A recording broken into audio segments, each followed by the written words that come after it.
Journée mondiale des réfugiés 2018. Crise des réfugiés ou échange de population planifié? La journée mondiale des réfugiés a eu lieu cette année le 20 juin 2018. Comme pour chaque journée mondiale des réfugiés, les dernières statistiques sur les réfugiés ont été publiées par l'Organisation des Nations Unies Global Trends. Ces chiffres montrent une fois de plus à quel point le sujet est encore d'actualité. Fin 2017, 68,5 millions de personnes dans le monde étaient en fuite. C'est presque 3 millions de plus que l'année précédente. Mais quelles sont les causes de ces masses de réfugiés ?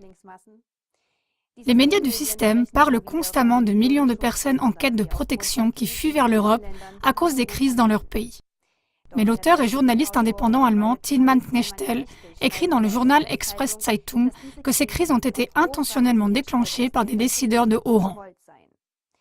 Express Zeitung est une revue suisse dont les éditeurs se sont engagés à offrir une alternative indépendante à la médiocrité uniforme des médias de masse.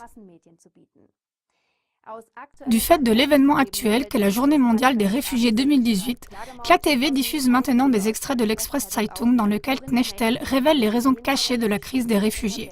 Si vous souhaitez approfondir le sujet, nous vous recommandons le numéro 14 complet de l'Express Zeitung du février 2018.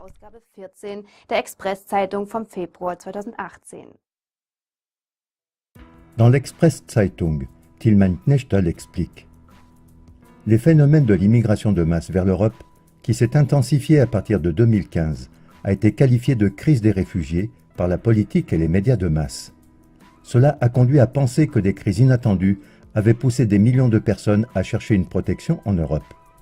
Cet élément d'explication suscite des doutes, car premièrement, depuis des années, divers leviers géopolitiques ont été mis en œuvre pour forcer les gens de nombreuses régions du monde à quitter leur foyer.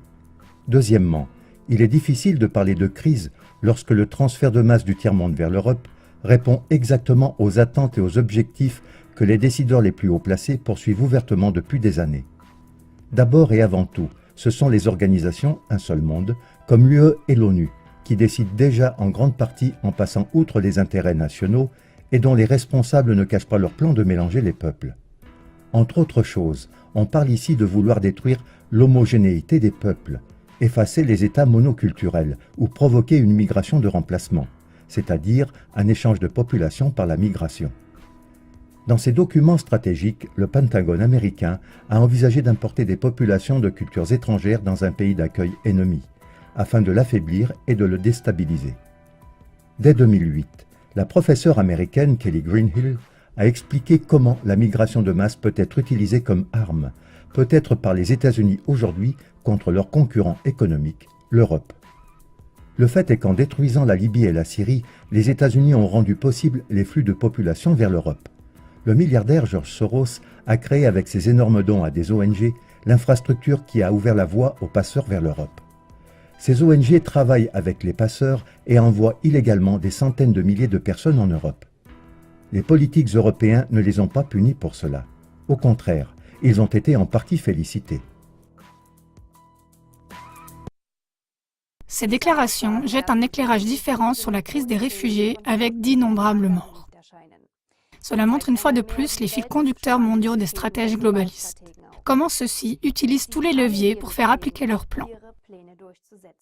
C'est pourquoi, à l'occasion de la Journée mondiale des réfugiés, nous commémorons les 68,5 millions de réfugiés qui, sans le vouloir, sont devenus victimes de cet échange de population planifié.